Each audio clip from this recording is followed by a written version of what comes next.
nos ha enseñado acerca de que Cristo nos ama. ¿Sí? ¿Lo tenemos claro? Dios nos ama, Cristo nos ama.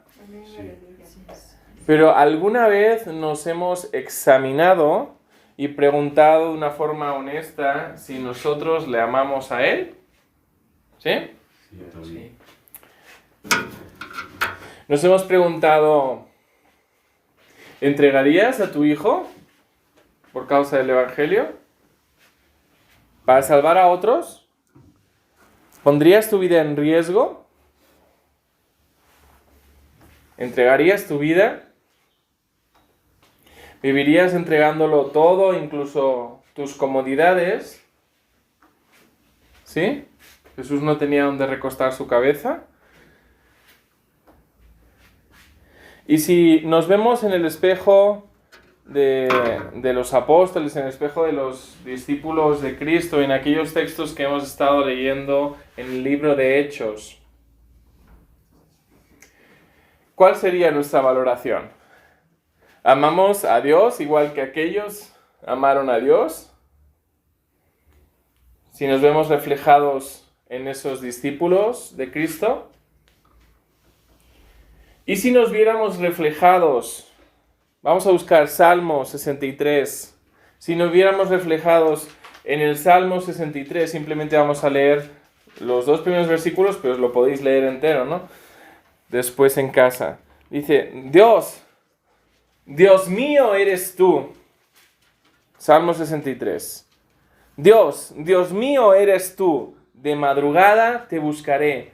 Mi alma tiene sed de ti. Mi carne te anhela. En tierra seca y árida, donde no hay aguas, para ver tu poder y tu gloria, así como te he mirado en tu santuario. Qué cercanía, qué intensidad.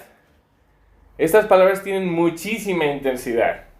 Qué intensidad de estas palabras. Y de así como te he mirado en el santuario, ¿no? Está hablando del salmista viendo la presencia de Dios y decir, y todavía tengo más hambre y más sed de estar contigo. ¿Sí? Si nos viéramos reflejados en este salmo, en esta intensidad de este amor del salmista por Dios, ¿cuál sería nuestra valoración? ¿Saldríamos más o menos iguales, perdiendo en esa comparación? Alguno podría pensar que cada uno puede amar a su manera. Hay gente que habla así, ¿no? Cada uno ama a su manera, ¿no? Pero el creyente solo está llamado a amar de una sola forma. ¿Sí? Con esa intensidad. Dice Efesios capítulo 5, versículo 2, por si lo queréis apuntar. Efesios 5, versículo 2. Y andad en amor. O sea, ese es el tipo de amor al que vamos a ser llamados, ¿no? Al que somos llamados. Efesios 5, 2. Y andad en amor, como también Cristo nos amó y se entregó a sí mismo por nosotros, ofrenda y sacrificio a Dios en olor fragante. Así que el amor al que estamos llamados es el amor de Cristo. Es el amor que entregó su vida. ¿Sí? Es el amor que cargó con el peso del mundo. Ese tipo de amor que dice, oye, yo lo doy todo. Yo lo doy todo. Ese es el tipo de amor al que estamos siendo llamados. Es un amor intenso, profundo, entregado. Es un amor sacrificial. Si no nos cuesta nada, no amamos nada, ¿no? Es un amor generoso, es un amor sin medida, sin límite, ¿sí? Mateo 22, 36 al 40, eso os lo podéis apuntar, ya conocéis el texto. Dice, Maestro, ¿cuál es el gran mandamiento en la ley? Jesús le dijo, amarás al Señor tu Dios con todo tu corazón. Así que nada más va a ocupar tu corazón, con todo. Todo es todo. O sea, no va a haber lugar para nada más en tu corazón, con todo tu corazón, ¿sí? Y con toda tu alma y con toda tu mente. Y Marcos dice, y con todas tus fuerzas. ¿Sí? Con ese tipo de intensidad casi obsesiva. ¿Sí? Hoy que está de moda, la gente dice, ay, yo no quiero ser tóxico. ¿No? Consideraríamos este tipo de amor tóxico, pero no es tóxico, es el amor con el que Cristo nos amó. ¿Sí? François Fenelon, si es que se dice así, no sé, de puñetera idea, teólogo del siglo XVII, se preguntaba con este texto, dice, solamente leer la Biblia, asistir a la iglesia y evitar, entre comillas, grandes pecados, ¿es eso un amor apasionado y sincero por Dios? ¿Es eso un amor apasionado y sincero por Dios? Algunos creen que aman a Dios porque asisten a la iglesia, porque dicen, no, yo creo en Dios. Pero bueno, sabemos que la Biblia dice, ¿no? Tú crees que Dios es uno, bien haces, también los demonios creen y tiemblan. O sea, ¿qué diferencia entonces hay entre los creyentes y los demonios? Si solamente reducimos la fe y el amor a Dios en que, ay, yo creo en Dios y voy los domingos. ¿No? Entonces, Dios nos está llamando a un tipo de amor mucho más elevado que nuestro concepto de amor. Nuestro concepto de amor es un amor humano. Necesitamos que Dios nos enseñe realmente qué es el amor. Realmente no sabemos qué es el amor si no permitimos que Dios nos enseñe cómo Él nos ama. Sí, es un amor loco, ¿no? Cuando la gente lee el texto acerca de Abraham, dice, ay, pues que Dios, o cómo a ese Abraham, cómo lo llevó hasta allí para entregar a su hijo, como diciendo, qué escena más loca, ¿no? Hasta ese punto de amor de decir, oye, lo doy todo. Si hace falta, lo doy todo, ¿no? Y el problema de este mundo no es la ideología de género, no es la corrupción, no es que cada vez haya más violencia, que no haya justicia. El problema de este mundo es que la iglesia no tenga ese tipo de amor. Ese es el problema de este mundo. Es lo que se le llama bíblicamente la tibieza. Ese es el real problema de este mundo. Porque leemos en Apocalipsis 3:20 una carta a la iglesia de la Odisea donde dice Dios mismo, dice Jesús mismo hablando en primera persona, dice, he aquí yo estoy a la puerta y llamo. Si alguno oye mi voz, ¿no? Si alguno oye mi voz, ¿qué más dice? Y abre la puerta, o sea, habla de una iglesia que tiene la puerta cerrada a Cristo. Si alguno oye mi voz, he aquí yo estoy a la puerta y llamo. Si alguno, ostras, si alguno de toda la iglesia, si alguno oye mi voz y abre la puerta. Realmente está mostrando una escena de una iglesia totalmente apartada. Y dice, si alguno, o sea, a ver si rescatamos a alguno de esa iglesia, ¿no? Si alguno. Ese es el verdadero problema de este mundo. Vemos ese tipo de amor de la iglesia con una puerta cerrada en Apocalipsis 3:20 y por otro lado vemos en Juan 3:16, porque de tal manera amó Dios al mundo que dio a su único Hijo, para que todo aquel que en él cree no se pierda, mas tenga vida eterna. De tal manera, como diciendo, wow, ¿no? Y si nosotros estamos llamados a amar a Dios con el mismo amor con el que Él nos amó, decimos, algo pasa aquí, hay un contraste demasiado fuerte. Hay un contraste demasiado fuerte entre cómo Dios nos amó y cómo nosotros le amamos a Él. ¿Sí? Y es que la iglesia, sin un amor verdadero, sin un amor auténtico, sin un amor loco, lo único que muestra es una lejanía real y profunda de Dios. Porque significa que entonces no ha conocido el amor de Dios, no tiene el amor de Dios en su corazón y no es capaz de amar. ¿Sí? Él es el que nos puede enseñar cómo amar. Porque Él es el autor del amor. El amor está en su esencia. Dice, Dios es amor, ¿no? Dios es amor. Está identificando, igualando. Dios igual amor, ¿sí? Pero en cambio nosotros no podemos decir humano igual amor, ¿no? No podemos decirlo. No sabemos. No tenemos esa clase de amor. Dice 1 Juan 4:8. El que no ama no ha conocido a Dios porque Dios es amor. Así que si la iglesia no tiene la capacidad de amar, si la iglesia lo que tiene es la puerta cerrada a Cristo, estamos hablando de una iglesia que no ha conocido el amor de Cristo. Es algo realmente triste. Porque significa que entonces es una iglesia en la cual no está el Espíritu Santo. ¿Qué dice Gálatas 5:22? Más el fruto del Espíritu es amor. Así que si tenemos el Espíritu de Dios, bueno, dice más cosas, ¿no? Pero vamos a quedarnos ahí. Si tener el Espíritu Santo de Dios se manifiesta sintiendo amor, ¿qué podemos decir de una iglesia que deja a Jesús fuera? No tiene el Espíritu Santo. No ha conocido el amor de Cristo. O lo ha rechazado, ¿no? Solo una iglesia que tiene el amor de Dios es la iglesia en la que Dios habita. Porque Él es amor.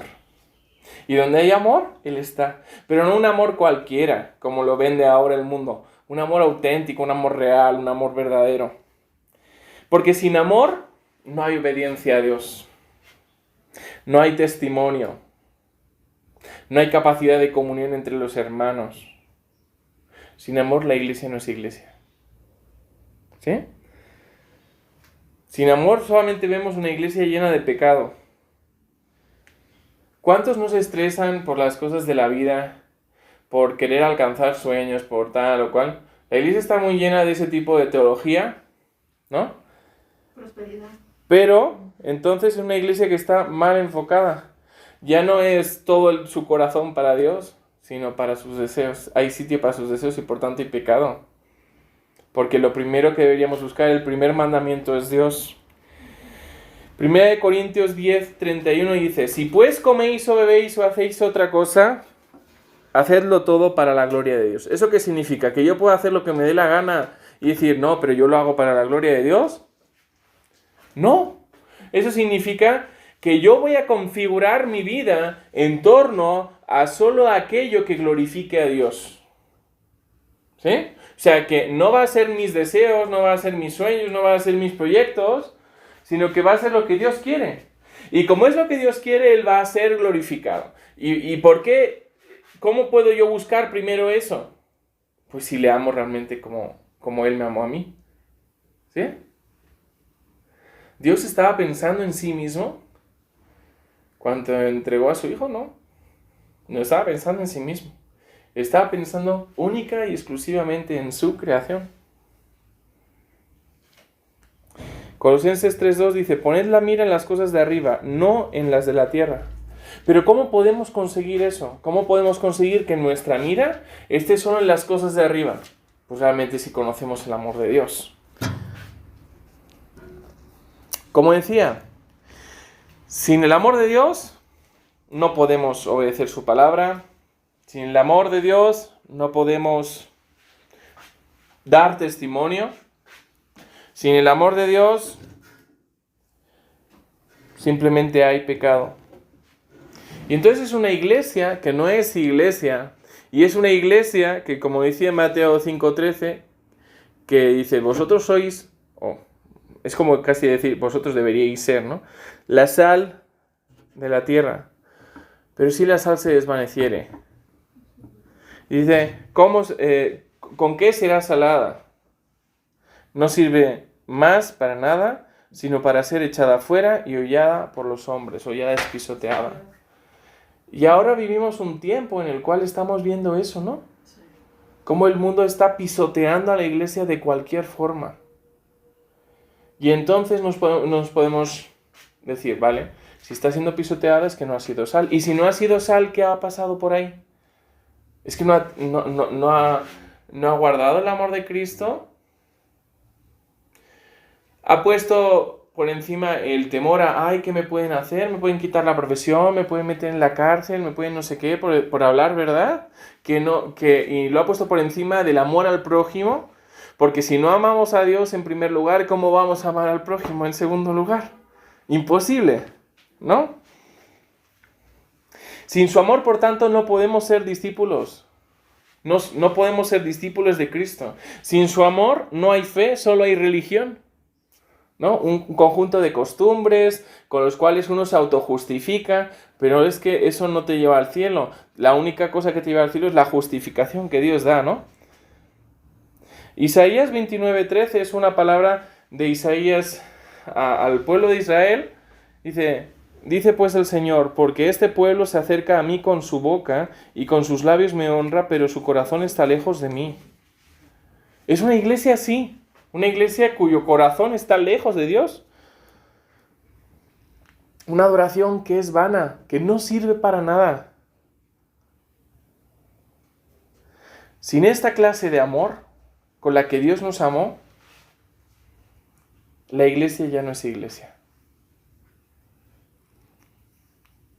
Solo una iglesia llena del amor de Dios es capaz de cumplir el llamado de Dios, es capaz de ser iglesia, es capaz de vivir la esencia de lo que es ser iglesia. Y entonces ya no veríamos tanta distancia entre los discípulos del libro de Hechos, cuando la iglesia nace y lo que hay ahora. No veríamos esa diferencia. No podemos decir, no, es que los tiempos han cambiado. No, Dios no ha cambiado. ¿Sí? Y la cuestión ahí es que si nuestro corazón todo es para Dios, entonces no le daremos las obras.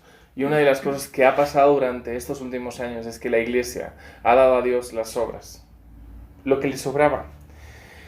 Y esa ha sido una queja de parte de Dios desde el Antiguo Testamento.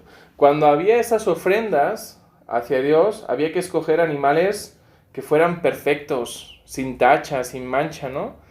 Pero vemos en Malaquías que no le ofrecían eso, le ofrecían lo peorcito, dice, y cuando ofrecéis, en Malaquías 1:8, y cuando ofrecéis el animal ciego para el sacrificio, no es malo, asimismo cuando ofrecéis el cojo o el enfermo, no es malo, preséntalo pues a tu príncipe, ¿acaso se agradará de ti o le será acepto? Dice Jehová de los ejércitos.